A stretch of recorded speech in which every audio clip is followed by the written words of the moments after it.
Mientras en otras latitudes el desierto avanza, en la nueva oasis florece como un faro de fin de mundo para náufragos y viajeros. En la 102.1 nos proponemos durante 60 minutos bajar del aire reflexiones, ideas, historias, relatos, música, sonidos y palabras, para dárselas a quien quiera levantar el vuelo. Aquí comienza El Desierto Florece. Junto a las palabras y pensamientos de Christian Barken. El desierto avanza. Ay del que en su alma alberga desiertos, decía Federico Nietzsche en 1888. Y estamos ya en diciembre del 2015. Queridos y queridas radiovidentes que nos escuchan en Radio Oasis o que nos ven a través de otro canal.cl, un saludo a todos en cualquier lugar del mundo, de este planeta mundo que somos hoy, globalizado, con sus defectos y sus virtudes. Estamos cerca, pero no nos engañemos que esa cercanía virtual sea la verdadera cercanía. La verdadera cercanía tiene que ser siempre física. Mirarnos a los ojos, sentirnos, conversar, sentir la voz directo. Un saludo a todos los radiovidentes que nos ven y nos oyen. Hoy día quiero compartir con ustedes una conversación que tuve ayer en la noche en el campus El Comentador de la Universidad Católica, dentro del ciclo La ciudad y las palabras, con un extraordinario narrador francés contemporáneo, Emmanuel Carrère. Quiero compartirlo con ustedes porque me parece que Carrère tiene que ser leído por todos los lectores, que es un autor que es capaz de tocar temas actuales o preguntas que nos queman a todos, los ciudadanos de a pie, los hombres de a pie, y lo hace de una manera magistral. Emmanuel Carrère se hizo famoso por un libro feroz que se llama El Adversario. Es no el primer libro, pero uno de sus libros que lo catapultó como uno de los más grandes narradores franceses vivos. Quiero decir que Carrère no escribe libros de ficción. Lo que hace Carrère es tomar personajes de la realidad, y voy a contar el caso de este libro, y hace una suerte de pesquisa o indagatoria, como si él fuese una suerte de detective, de pesquisador, pero sobre todo de pesquisador interior.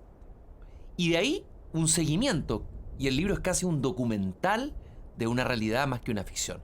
Pero está narrado de manera tan extraordinaria, con tanto talento, con tanto don, que uno tiene la impresión de que está leyendo una novela. Pero es realidad pura, si es que puede hablarse de realidad pura.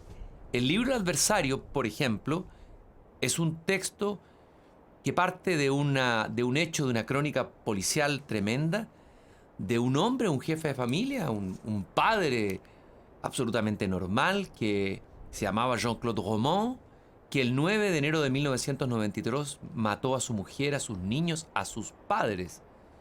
Y ese hecho feroz que conmovió no solamente al barrio, a los amigos, al colegio, a los apoderados, a todos los que lo conocían y veían en ellos una pareja absolutamente normal, sino que verdaderamente produjo una conmoción a nivel judicial en Francia. Fue un proceso largo en que intervinieron psiquiatras que trataron de entender por qué un hombre era capaz, un hombre que era un buen padre de familia, un hombre amable, un hombre que amaba de verdad a sus hijos, era capaz de cometer esta atrocidad. Carrère queda tan impactado, él tiene hijos, tiene una mujer que ama en el momento en que escribe el libro, y se pregunta, ¿qué es lo que hace que un hombre pueda llegar a cometer este hecho tan feroz, ¿no? Y ¿qué hay detrás? ¿Cuál es la motivación que puede haber detrás de él? Entonces decide pesquisar, indagar, entender esos abismos del alma humana y no colocarse como un voyerista más, como lo hacemos todos cuando leemos una crónica policial, un hecho terrible como este. No, nos colocamos como espectadores. Sobre todo hoy día es muy fácil, a través de las redes sociales, de todas las noticias terribles y videos que vemos nosotros y que también ven lamentablemente nuestros hijos, a ir anestesiándonos, colocándonos como espectadores, como en un circo romano, mirando cómo se juzga a aquel asesino que cometió un acto tan brutal como este. Pero Carrère es un escritor, no es un simple periodista, no es tampoco un juez y tampoco es un psicoanalista. Es un poco todo eso, pero sobre todo es un narrador. ¿Y qué es lo que busca un escritor a través de la literatura? Entrar en la piel de otros, adentrarse en los meandros del alma humana meterse como se metió Dostoyevsky, por ejemplo, en el siglo XIX para entender a ese criminal extraordinario que luego tiene una conversión tremenda dentro de la cárcel, Raskolnikov, en su libro Crimen y Castigo. O lo que hace Truman Capote con el famoso libro A Sangre Fría. Dice Emmanuel Carrère, el narrador francés del que estoy hablando hoy día, queridos radiovidentes, aquí en El Desierto Florece, que lo que más le impresionó de la historia de este asesino, de este padre de familia, este buen hombre que se convierte en un demonio, un personaje verdaderamente satánico, ¿no? Es que él sostuvo toda su vida sobre una mentira. Le mintió a su mujer, pero le mintió primero a sus padres. Partió la mentira cuando él estudiaba medicina y no se presenta a hacer un examen para pasar a tercer año. Se queda en la casa. Es un niño que nunca expresó sus sentimientos, que se guardó las cosas y que tenía unos padres para los cuales cualquier conflicto, cualquier conversación difícil, cualquier dificultad, cualquier pena, era un problema. Había que reprimir todo aquello que venía del mundo interior y parece que él lo hizo tan bien que se convirtió finalmente en un mentiroso consigo mismo. Lo peor de todas las mentiras es cuando uno termina mintiéndose a uno mismo y ya no establece cuál es el límite entre la mentira y la verdad. ¿Qué es lo que hacía Jean-Claude Romand antes de matar a toda su familia, a sus padres, de una manera tan despiadada y aparentemente fría? Él partía en la mañana y iba a dejar a los hijos al colegio, luego se iba al trabajo. Le había dicho a su mujer que trabajaba en una organización mundial de la salud, en una oficina internacional, pero en realidad estacionaba el auto ahí, no tenía oficina, no trabajaba ahí, y se dedicaba toda la mañana a vagar por unos bosques en el alrededor de la oficina. Se compraba un sándwich, un café. Es decir, era un hombre cuya mitad de su vida era un vacío y una gran mentira. Y mintió durante años. ¿Por qué mintió tanto? Le van a preguntar los jueces, los psiquiatras que lo van a entrevistar, e incluso el escritor, Emmanuel Carrère, que le va a escribir una carta. Es una pregunta muy difícil de contestar. ¿Por qué uno se mete en la mentira y después no es capaz de salir de esa? Yo recuerdo que cuando era niño, la mamá de uno le decía, no mientas, porque si uno miente una vez, esa mentira lleva a otra mentira y esa otra. Lo terrible es cuando todos mentimos un poco. Hay mucha mentira y pequeñas mentiras o mentiras piadosas en nuestra vida. Nadie dice toda la verdad, pero lo feroz es cuando una vida entera está basada, fundada en la mentira. Él no podía soportar que su mujer, sus hijos supieran que él era un don nadie, que no había terminado sus estudios de medicina, que finalmente no había llegado a ser el hombre exitoso que quería ser.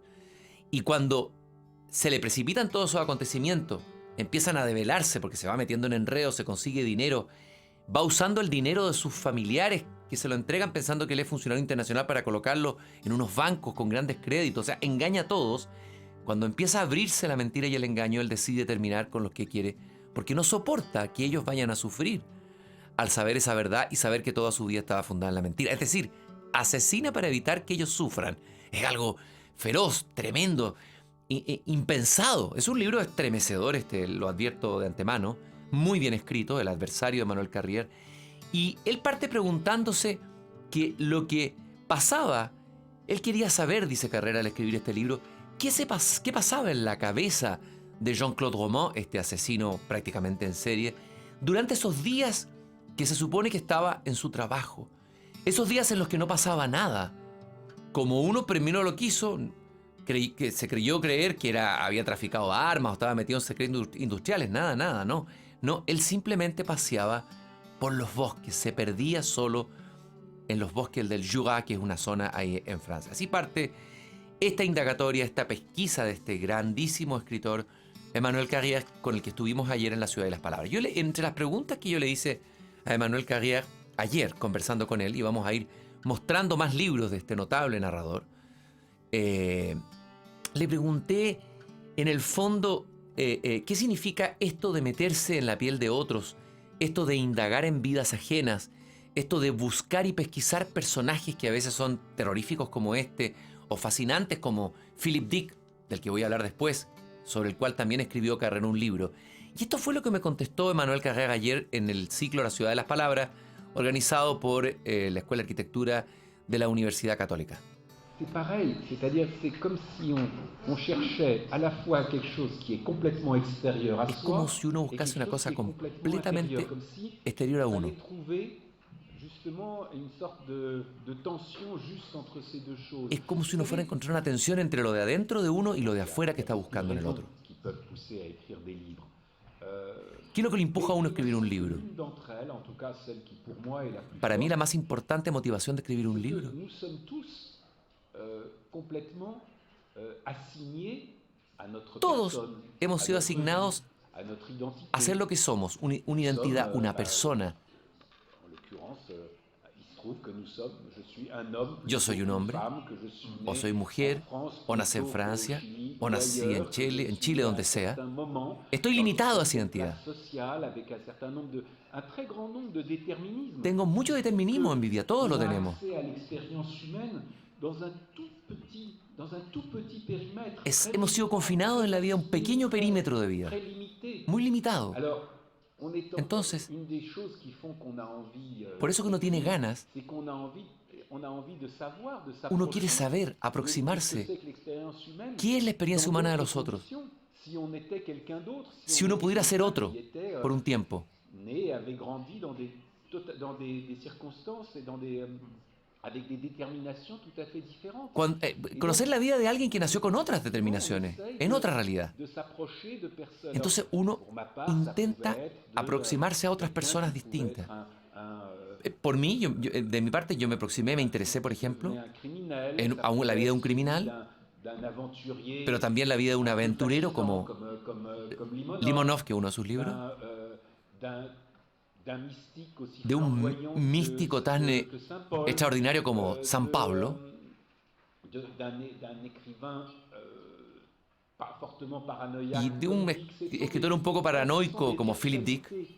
de soi-même Es- qu'on développe y en écrivant des livres. En même temps, Uno busca en otros y desarrolla cosas de uno mismo al buscar eso en otros. Là, je parle pour moi-même, mais il faut qu'il y ait un minimum d'affinité. Pero tiene que haber una afinidad. Au moins, Somos distintos. Yo no soy igual que el asesino, etcétera, pero tiene que haber una afinidad. Algo yo busco en esos otros. même si elle n'a pas été développée Hay de soi. virtualidades dentro de nosotros mismos que no conocemos y Pour que están donner un ahí. exemple extrême, je pense que je suis Para dar capable, un ejemplo extremo. J'ai passé des années à écrire un livre sur un type qui a tué toute sa famille. Yo après dediqué avoir años a escribir un libro de un hombre que tout le mató a toda su monde familia. pendant 18 ans. Heureusement, j'ai pas tué toute ma famille. Por suerte yo no maté a toda mi familia. C'est pas mon genre. No es mi Mais au estilo. fond, ce qui est Pero en el fondo, fond de son histoire, el fondo de su historia, je la comprends parce que ça touche à quelque chose yo de très comprendo el universel. fondo de su historia porque toca algo que humano. Heureusement, pas le fait de tuer tout le monde, mais le fait No solo el hecho de matar a todo el mundo, como le pasó con él, sino este desfase que hay entre la imagen que proyectamos de lo que somos afuera en la vida social y nuestro mundo interior que a veces es pobre o nos avergüenza y que escondemos. Ese desfase es el que me interesa a mí.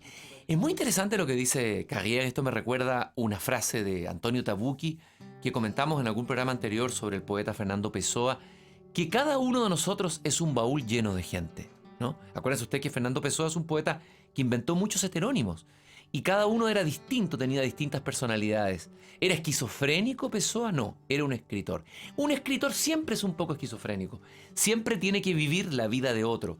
Y en lo que se ha especializado Carrère es en esa capacidad tremenda de seguir las pistas, las huellas, ¿no?, de un personaje que aparentemente no tiene nada que ver con él, pero que en alguna parte le puede ayudar a encontrar o conocer una dimensión del mismo que él ignoraba. Los libros que él ha escrito, Emmanuel Carrier, tienen que ver con esto que acabo de decir. Por ejemplo, El adversario, ya lo vimos en la historia de un tremendo asesino. Pero también él escribe una novela maravillosa que se llama D'autres vies que la mienne, en el año 2009, que en castellano es De vidas ajenas. Y en este caso, al revés de la novela anterior, que es sombría, oscura, que se mete en el abismo del alma humana, aquí se entusiasma, se emociona con vidas de personajes absolutamente anónimos que se enfrentan a una tragedia personal, pero que son capaces con dignidad de sobrepasar duelos extremos. El libro ocurre en Tailandia, después del tsunami. Emmanuel Carrère está como turista, como muchos turistas franceses, en un balneario en Sri Lanka. Le toca este tsunami y hay una pareja de franceses que pierde su hija. Y él piensa que que jamás, ¿no? Dos acontecimientos, dice, que son los que más me darían terror en mi vida: la muerte de un hijo para sus padres y la de una joven mujer para sus niños y su marido. Es el segundo caso del libro, una mujer que enferma de cáncer, que está consciente que va a morir, y su gran miedo es qué va a pasar con sus hijos después de su muerte, un temor que todos tenemos. Y entonces Carrère dice que alguien le dijo: tú como escritor, ¿podrías escribir nuestra historia? Y Carrère decide asumir este encargo y va siguiendo la historia de cada uno de estos personajes: los padres que perdieron a su hija y la hermana de su mujer que está a punto de morir de cáncer. Y de estos personajes anónimos, absolutamente anónimos, que no aparecen en los diarios porque a través del asesino no han cometido un delito y por lo tanto nunca su historia va a aparecer en una primera plana en los diarios, le interesa a Carrère para descubrir la fuerza de resiliencia, la fuerza de reinvención, el coraje, el amor en la vida humana. Es un libro maravilloso. Uno podría decir que El adversario es una pesquisa en el abismo del alma humana, un documental sobre el mal al interior de nosotros mismos, y En cambio de vidas ajenas es un documental sobre la luz que también hay adentro de nosotros para enfrentar peripecias o situaciones extraordinarias como un terrible duelo. De lo que estamos hablando en el fondo cuando hablamos con la literatura de Carrère es que la vida no es fácil de vivir y que a veces en la vida tenemos que saber darnos cuenta que nosotros mismos escondemos dentro de nosotros mismos sombras y luces que no conocemos, y esa es la maravilla de la aventura de una vida, esta aventura de una vida que Coldplay convierte en canción.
Taking shape, we are diamonds taking shape.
Emmanuel Carrère es un escritor, pero no un escritor de ficción, es un narrador de vidas ajenas, una suerte de pesquisador, un hombre que coloca su cámara, en realidad su pluma, detrás o frente a personajes cuyas vidas lo fascinan y que se propone seguir y pesquisar.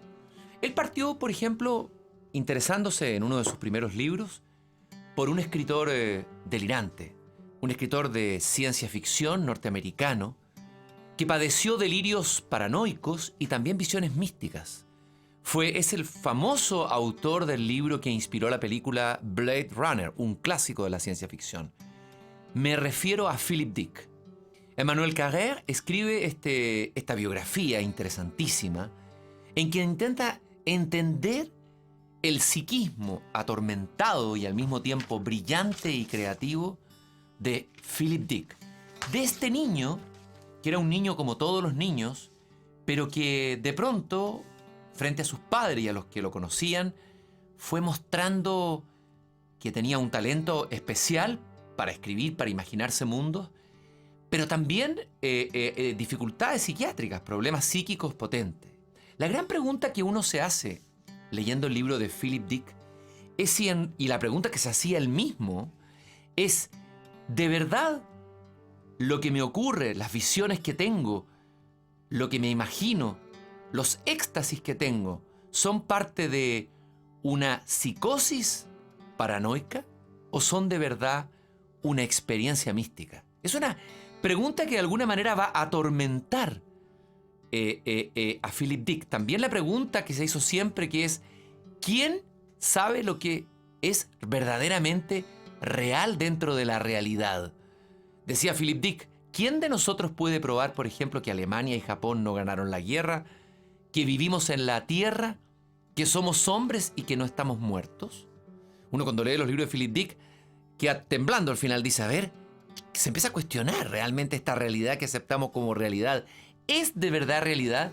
Y Emmanuel Carrère toma una frase que Philip Dick encontró escrita en el baño. Estas son las alucinaciones y visiones, dirían algunos, que tuvo este escritor místico, psicodélico, paranoico que fue Philip Dick, en que decía, yo estoy vivo y vosotros estáis muertos. Eso fascina a Emmanuel Carrère, entonces decide ir a la búsqueda, a la pesquisa de entender cuál fue la vida, la infancia, la adolescencia, qué pasó al interior del espíritu del psiquismo de Philip Dick. Philip Dick dice el 24 de septiembre de 1977, estoy seguro de que no me creen y que tampoco creen que creo en lo que afirmo. Son libres de creerme o de no, pero al menos crean esto, no estoy bromeando. Se trata de algo muy serio, muy importante. Tienen que pensar que para mí también el hecho de declarar así algo es una cosa terrible. Muchas personas aseguran recordar sus vidas anteriores. Yo por mi parte afirmo que puedo recordar una vida presente distinta. No conozco a nadie que haya hecho declaraciones como esta, pero sospecho que mi experiencia no es única. Quizás lo sea el deseo de hablar de ella. Es decir, Philip Dick creía que había un otro que vivía otra vida paralela a la suya, y finalmente empieza la duda, ¿quién soy yo realmente de esos dos? Los libros de Philip Dick son brillantes, son geniales, son al mismo tiempo aterradores, pero muchas veces luminosos. Philip Dick finalmente pensó que lo que había tenido no eran delirios psicóticos, sino experiencias místicas. ¿Quién puede decir que las experiencias de los grandes místicos, por ejemplo, o las visiones que han tenido los grandes artistas, son simplemente exabruptos psicóticos o son de verdad visiones? Es la pregunta que se hace Emmanuel Carrère, el escritor del que estamos hablando hoy día en el programa, para escribir este libro, Yo estoy vivo y vosotros estáis muertos. Podríamos ir a una pausa y regresamos en el segundo bloque con otro libro extraordinario de Emmanuel Carrère, el último, El Reino. Y este libro, El Reino, que tengo aquí en mis manos, está ya en una edición española editada por Anagrama. En este libro, Emmanuel Carrère no va a pesquisar los delirios de un escritor psicótico como Dick, ni de un asesino como el personaje del adversario, ni tampoco otras vidas que la suya, como los sobrevivientes del tsunami de Tailandia.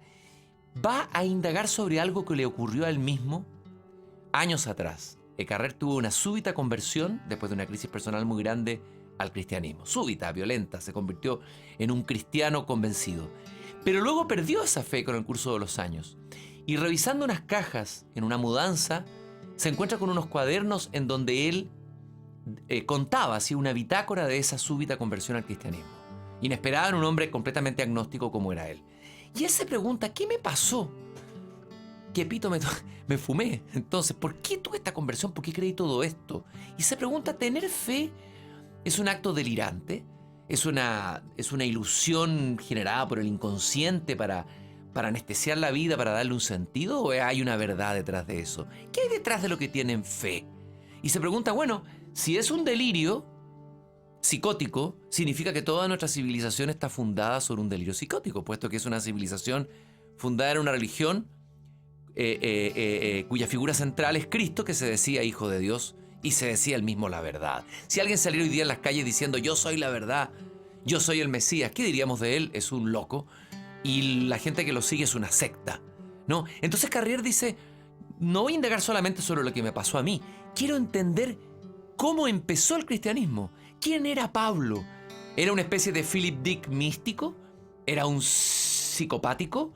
¿O era un iluminado? ¿Y quién era Lucas, el que cuenta la historia y el encuentro con Pablo?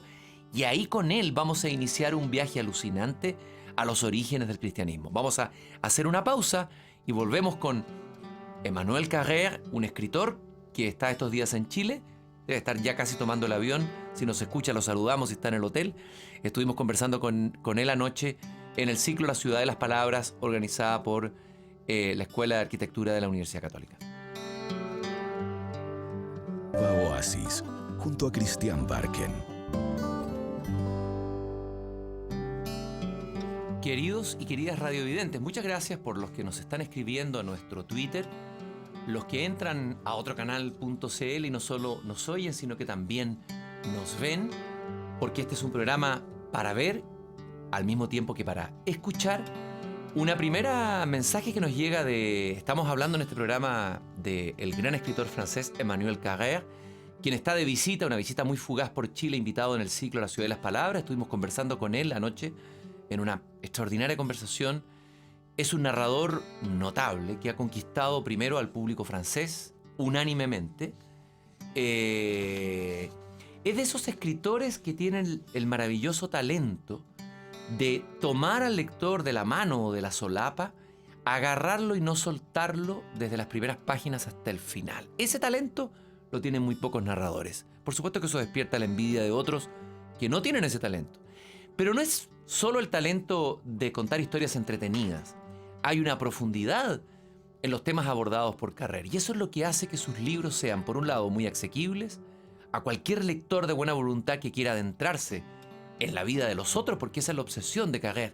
Entrar en la vida de otros, perseguir como un documentalista, un pesquisador, un detective, los vericuetos, los laberintos del alma humana, de personajes oscuros como el protagonista del Adversario, un tremendo asesino, o luminosos como en el caso del gran libro que a mí me conmovió profundamente, Vidas Ajenas. Aquí tenemos algunos mensajes. Por ejemplo, Brujita Traductora nos escribe un mensaje en francés. Merci pour les mots, merci pour que les añañucas du désert nous parlent de Carrère. Gracias por las palabras. Gracias para que los añañucas del desierto nos hablen de Carrère. Nicole nos dice, buscando en otros, a veces conocemos esa parte olvidada en nosotros. Absolutamente. ¿Por qué nos estremecemos tanto cuando leemos un libro de un asesino, cuando entramos en su alma, cuando conocemos sus motivaciones? No porque nos sea tan lejano, no porque nosotros vayamos a ser asesinos, sino que porque algo en la oscuridad de ese hombre tiene que ver también con nuestras propias oscuridades, ¿no? Nos damos cuenta que ese otro no es tan otro. Y por eso que la literatura, y por eso que los grandes personajes de la literatura, como Hamlet, como Raskolnikov, como el idiota, como el rey Lear, ¿no nos están mostrando a alguien tan ajeno, sino que una parte de nosotros mismos que a veces desconocemos. Después, Alex del taller 74CL, un radiovidente extremadamente fiel desde Antofagasta, nos dice: confieso que no he leído a Carrère. Gracias una vez más por abrirnos puertas a nuevos mundos, a nuevos autores y a nuevas formas. En el libro El Reino, del que voy a hablar ahora, el último gran libro de Carrère, un libro grande, grueso. A mí me gustan los libros así, con 500 páginas. Pero no son 500, no son ladrillos, porque hay libros que son de 500 páginas que son ladrillos. Yo no me voy a leer, por ejemplo, La crítica de la razón pura de Immanuel Kant a esta altura del partido, lo he dicho otras veces. Ladrillos como ese ya no vuelvo a leer más. Me los leí alguna vez, como buen alumno Mateo que fui. Pero este libro, queridos lectores, la maravilla es que es un libro de 500 páginas que uno va en la página 478 y no quiere que termine. Y dice, por favor, lo detiene. No quiero que se acabe este libro, no quiero salir de aquí. Emmanuel Carrère, el libro El Reino, Le Royaume en francés, fue recibido en Francia, aquí tengo las portadas de las distintas revistas, que dicen que prácticamente este escritor fue canonizado con este libro. Se habla de que del Evangelio según Carrère. Se habla de que puede uno, pasarse de Dios, no tener un Dios, no necesita uno a un Dios, ¿no? Hay un crítico, Jérôme Gassin, del libro de la revista Le Nouvel Observateur, una de las buenas revistas francesas, que cada uno de este libro toma lo que quiere. Pueden ser respuestas a sus convicciones si uno es creyente o argumentos contra la fe si uno es incrédulo. Efectivamente, Carrère lo que hace es remontarse a un momento en su vida de una gran crisis personal. Él era el típico escritor primerizo atormentado. Los escritores y a veces los artistas a veces tienen expectativas de su ego, de escribir el mejor libro, pintar la mejor pintura, hacer la mejor película, y se frustran cuando sus obras no son recibidas, no tienen la acogida que ellos esperaban, ¿no? Entran en la trampa del ego, igual que todos caemos en esas trampas. Y empieza el tormento y el decir, el auto inculparse y encontrar que hay algo malo en uno. Y Carrère tiene esa capacidad extraordinaria de autoconfesarse en sus libros casi impúdicamente y mostrar esa parte sombría que lo hacía ser infeliz. Antes de esta conversión súbita que va a contar en el libro, Carrère dice: de adolescente y después de joven creo que fui muy infeliz, pero no quería saberlo, y de hecho no lo sabía. Mi sistema de defensa, basado a la vez en la ironía y en el orgullo de ser escritor, funcionaba bastante bien. El sistema de defensa se agarrotó después de cumplir 30 años. Ya no podía escribir, no sabía amar, era consciente de que no era amable. Ser yo se me hizo literalmente insoportable. Es decir, mi peor enemigo soy yo mismo. Mi peor adversario es mi propio yo. No me soporto a mí mismo. Cuando un ser humano no se soporta a sí mismo, evidentemente que proyecta esa rabia y ese odio en el otro. Y muchos actos violentos como el que ocurrieron en Estados Unidos hace 2 días y que el presidente Obama, a través de los cuales el presidente Obama manifiesta su frustración de haber fracasado en el tema del control de armas. 2 tipos que salen a matar, no sé, en una escuela en minusválido en un pueblo en California, así 14, 15 personas. Las asesinan como un acto banal. Son discapacitados, ¿no es así? Esto va ocurriendo en Estados Unidos cada cierto tiempo. O sea, estos hechos que nos espantaron en Francia, los yihadistas a rostro descubierto matando gente inocente, también se dan en Estados Unidos. Muchos se preguntan, ¿esto no será parte de un gran escenario nihilista mundial, de una pérdida de sentido, de gente joven que se siente como Carrère al comienzo de este libro, desorientado, enrabiado con su propio yo, frustrado, y esta frustración la proyecta hacia afuera? Carrère tiene esa maravillosa capacidad de verse a sí mismo con distancia. Y en este libro cuenta el momento en que él tiene la conversión. Se convierte a través de una tía beata que despreciaba profundamente y que le abre el mundo espiritual. Cuenta que él está en una misa de un pequeño pueblito y hay un padre que está leyendo un pasaje del Evangelio según San Juan, ¿no?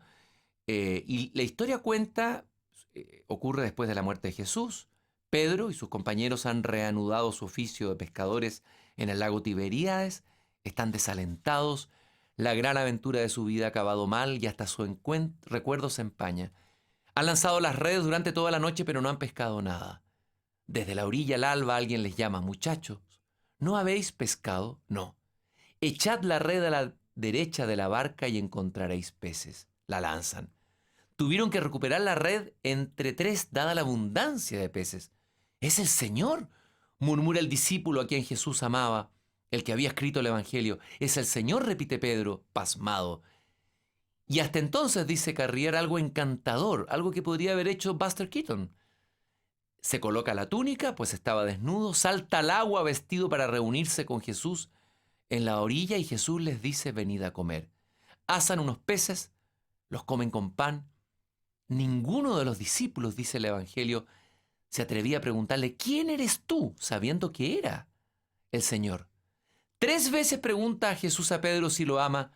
Pedro jura a Jesús que sí, y Jesús le ordena que apaciente a sus corderos y a sus ovejas. Exhortación que me conmueve poco porque no tengo vocación de pastor, dice Carrer. Pero acaba diciendo algo misterioso, que es el pedazo del Evangelio que lo va a convertir a él, a Carrer, en ese momento. Él no sabe que se va a convertir, que dice: en verdad te digo, cuando eras joven, tú mismo te ceñías la cintura e ibas a donde querías. Pero cuando seas viejo, extenderás las manos y otro te las ceñirá y te llevará a donde tú no quieras. Dice Carrer, después de haber escuchado ese pasaje en un momento de crisis personal: pienso que detrás de cada conversión de Cristo hay una frase que cada cual o cada uno tiene la suya, hecha para él y que la espera. La mía fue esta. Al principio dice: abandónate. Ya no eres tú el que guías, y lo que cabe considerar una abdicación puede considerarse, una vez dado el paso, un inmenso alivio. Esto se llama abandono, y yo no aspiraba a otra cosa.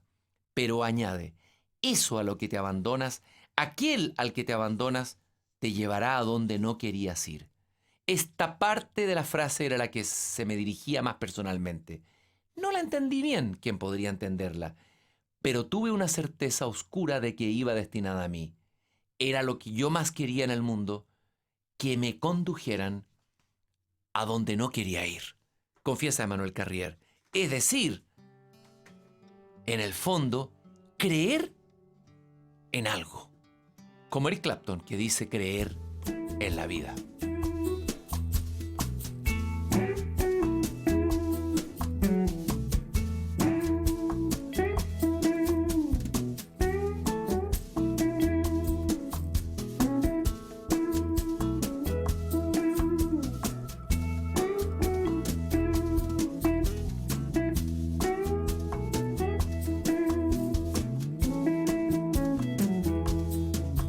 When the world received the light at the beginning of the day, you will let me call your name, 'cause I love you more than light, and it will always be this way, as long as I believe in life.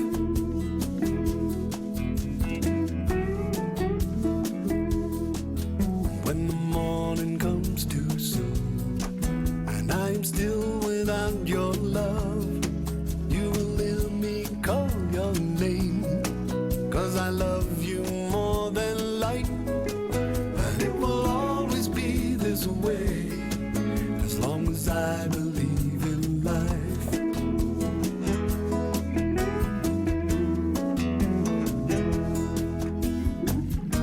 Whatever happened to the girls I used to know?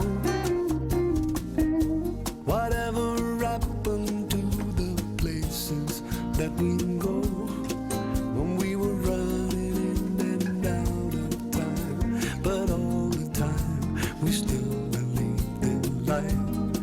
We were running in and out of time, but still believed in life. And when the day is almost done and there is nothing left to say, you will hear me call your name, 'cause I love you more than light, and it will always be this way, as long as I believe in life.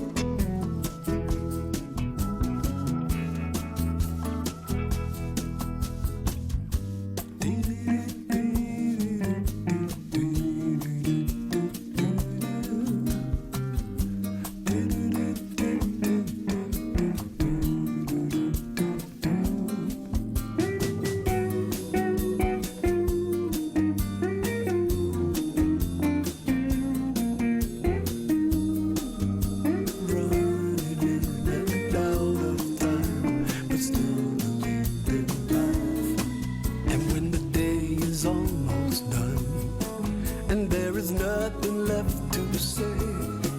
You will hear me call your name, 'cause I love you more than life, and it will always be this way, as long as I believe, as long as you believe, as long as I believe that you believe, then I believe in life.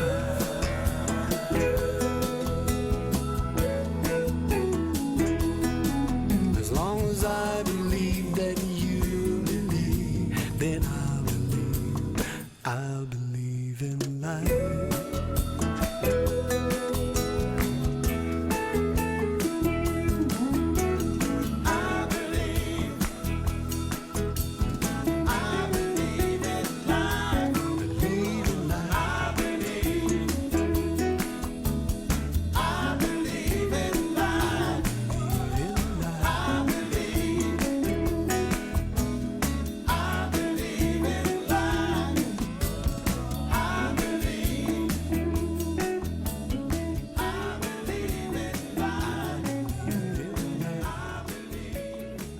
Muchas veces hemos escuchado, los que son creyentes o los que a veces van a misa incluso por rutina, porque forma parte de un hábito cultural, familiar heredado, o porque quiero ir a misa, o porque quiero que me vean, o porque creo de verdad, porque necesito la misa.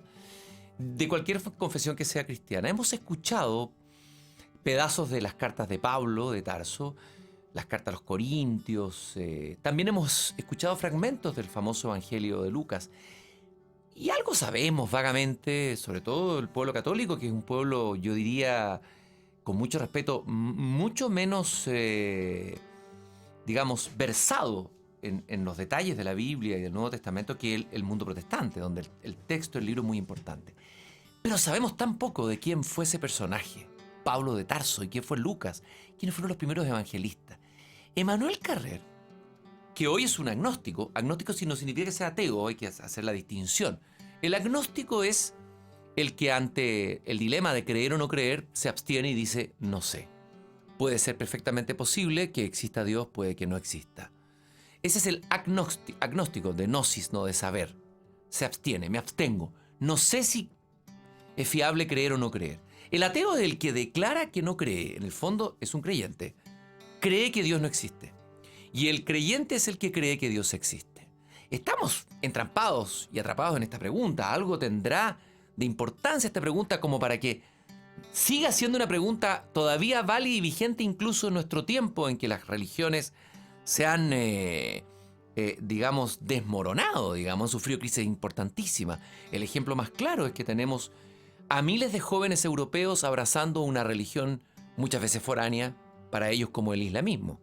Hay una búsqueda ahí de un sentido y de una fe. Emmanuel Carrer, que es un agnóstico interesado hoy día más por el budismo, pero que tuvo una conversión al cristianismo, al catolicismo, cuando más joven, en el libro El Reino, decide ir a los orígenes del cristianismo, ver quiénes eran estos personajes, quién fue Pablo, quién fue Lucas, y lo hace de una manera tan apasionante que nos transforma la historia en una novela, casi diría en un documental. Es como si alguien con una cámara al hombro se hubiera metido justo en el momento en el que los primeros discípulos de ese personaje, de ese jefe de una secta extraña que se llamaba los cristianos, que era Jesús, comienzan a predicar esta doctrina delirante para los judíos y extraña para los romanos, doctrina que curiosamente se va a convertir en la piedra fundamental de la civilización occidental que ha durado 2000 años y sobre la que nosotros estamos hoy día parados, ¿no?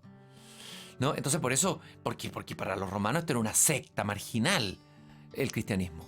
Pero ¿quién era el primero que dices esas verdades que formarán parte del cuerpo doctrinario esencial del cristianismo? No lo que dijo Jesús, porque lo que dijo Jesús, y eso me lo enseñó Carrera ayer en la conversación que tuvimos en el campo del Comendador de la Católica, dentro del ciclo La Ciudad de las Palabras, cuando lo interrogué, Jesús, lo que sabemos es que las cosas que dijo Jesús las sabemos a través de los intermediarios que son los discípulos.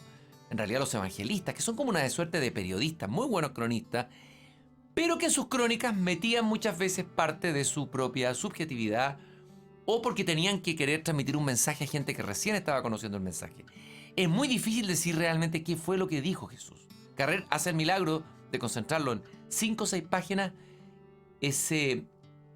la esencia del mensaje que debiera haber sido efectivamente dicho por Jesús. Es lo que se llama el manuscrito Q. Es un manuscrito sobre el que Mateo, Marco y Lucas van a obtener información para escribir a su vez sus propios evangelios, ¿no? Y entonces nos dice Carrier sobre estos dos personajes tan distintos. Pablo, un judío que persiguió a los cristianos, que los mató, los llevó a que los mataran, digamos. De pronto recibe una extraña visita, fue un acto psicótico, fue una irrupción psicótica en su psiquismo, o fue realmente una iluminación, queda ciego y dice: Jesús es mi maestro, ¿no? Entonces, se sabe muy poco, digamos. Se sabe más por supuesto de quién era Jesús. Y todos coinciden, dice Carrera, en pintarlo calvo, barbudo, con la frente abombada, cejijunto, y su rostro está alejado de toda convención estética, ¿no? O sea, Pablo era decididamente feo, no era un tipo atractivo, ni bello, ni luminoso, ¿no? Como probablemente, dicen algunos, debiera haber sido Jesús. Y Lucas, que no era un judío, sino que era alguien que venía del mundo griego. Lucas era un médico, eso sabemos de él, ¿no? Era sirio, había nacido en Antioquía, pero el lugar de su encuentro por primera vez con Pablo fue entre Europa y Asia, ¿no? Y esto ocurrió en un pequeño templo judío en la sinagoga de Troas, ¿no? Donde Lucas, este médico helénico, viaja por asuntos relacionados con su profesión de médico y pasaba a veces por ahí en esa ciudad extranjera y le gustaba ir a una sinagoga de esta religión extraña para él, pero que le atraía, que era distinta a las otras religiones que se ofrecían en el Imperio Romano. Y va el día del Sabbat, no conoce a nadie, es una habitación sencilla donde se desarrolla el rito, no hay estatuas, no hay frescos, no hay ornamento. Eso le gusta a Lucas. El Imperio Romano tenía demasiadas estatuas, demasiada decoración, demasiados dioses. Como que le sosiega el ánimo, dice Carrier. Y tras la lectura habitual de la ley de los profetas, en un momento determinado de esta liturgia judía, el jefe de la sinagoga le pregunta a alguien si alguien desea tomar la palabra. Y lo que se hace habitualmente, lo que se hacía era ofrecérsela a los recién llegados, ¿no? Y en ese momento hay alguien dentro de la asamblea, este hombre cejijunto, un poco feo, medio como enfermizo, que se levanta, se dirige al centro de la sala y se presenta como Pablo. Pongamos silencio, no tenemos efectos especiales, pero ahí viene Pablo, soy yo. Avanza. Respirando ahí, y soy un rabino. He venido de la ciudad de Tarso. Escuchadme, hombres de Israel, pero también vosotros los prosélitos. El Dios de Israel ha escogido a nuestros padres, ha enaltecido a su pueblo durante su exilio en Egipto. Desplegando su fuerza de su brazo, lo ha hecho huir de la esclavitud de los faraones y lo ha conducido al desierto donde ha permanecido 40 años. Hasta ahí lo que dice Pablo, el público sacude la cabeza, Lucas también, todos saben eso, ¿no? Esta historia de la tribu que tenía que cruzar el desierto, las 12 tribus, la tierra de Canaán, lo de siempre. Sigue hablando este hombre llamado Pablo, este extraño, este intruso, este aparecido en la sinagoga. En la descendencia de David, el Señor prometió que nacerá un niño, que al hacerse hombre será una gran luz para su pueblo. Todos asienten de nuevo, sí, eso también lo saben, ¿no?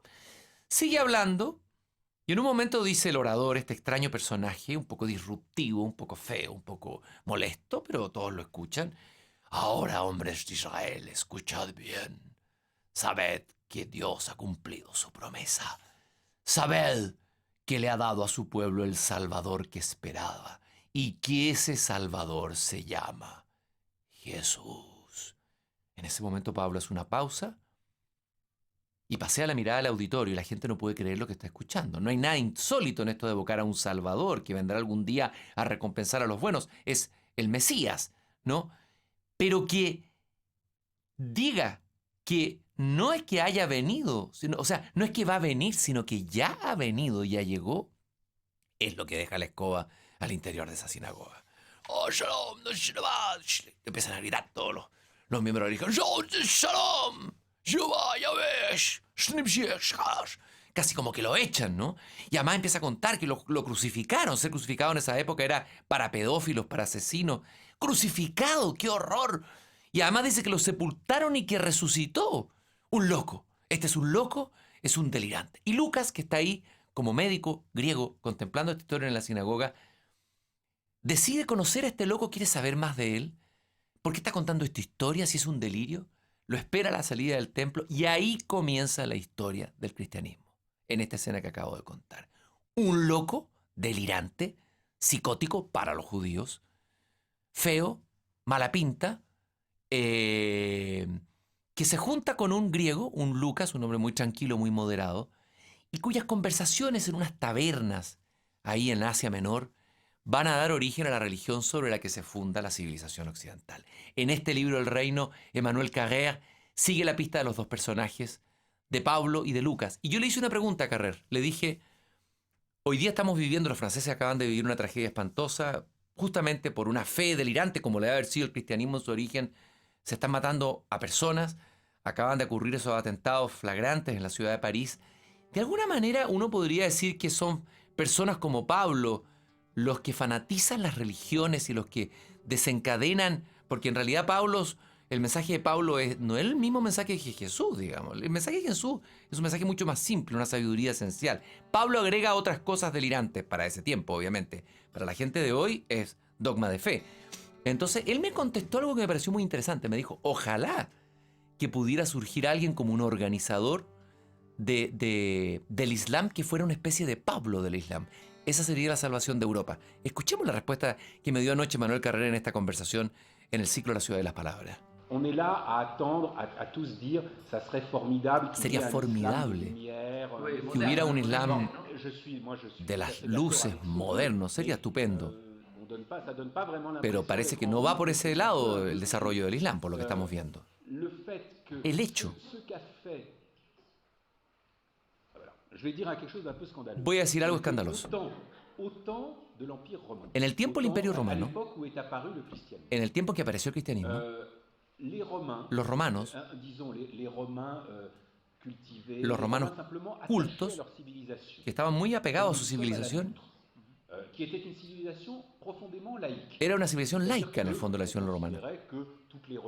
Decía que todas las religiones valían, uno no molestaba a ningún culto, uno dejaba a todo el mundo tranquilo con su religión. El Imperio Romano toleraba todas las religiones. Claro, mientras no se rebelaran políticamente. Los únicos que posaban problemas en ese momento, eran los judíos con esta religión que planteaban algo más grande que el imperio, que era la ley, que era más importante que la ley del imperio. Eso es lo contrario del laicismo romano. Bueno, esto que está diciendo Emmanuel Carrère lo va a llevar a concluir que estamos en una situación muy parecida al momento en que irrumpe un personaje como San Pablo, que convierte el cristianismo, que es en el fondo un judaísmo liberado de todo el aparataje dogmático y de toda la ley, y del cual se rescata la esencia, que es el amor, la idea de Jesús que resucitó, pero es una sabiduría universal que puede ser compartida por todos los pueblos, no solamente por un pueblo escogido como el pueblo judío. Es bien provocadora la tesis de Emmanuel Carrère, pero lo que está diciendo es que estamos en una situación muy parecida a la caída del Imperio Romano, y que así como el judaísmo era una religión fanática en ese momento para los romanos, hoy día el islamismo lo es para nosotros. Y lo que cabría esperar más que la modernización del Islam, cosa que según él no ve por ninguna parte, es que apareciera dentro del Islam una especie de San Pablo que purificara el Islam, rescatara lo esencial, y a lo mejor lo que va a venir va a ser una nueva edad media. Ojo, tal vez una edad media islámica en Europa. Son preguntas inquietantes que nos hacemos, que tienen que ver con la historia que estamos viviendo, y la gracia de la gran literatura es justamente plantearnos hipótesis atrevidas como la de Emmanuel Carrère. Un excelente narrador, pero mucho más que un narrador, un indagador, un pesquisador de vidas ajenas.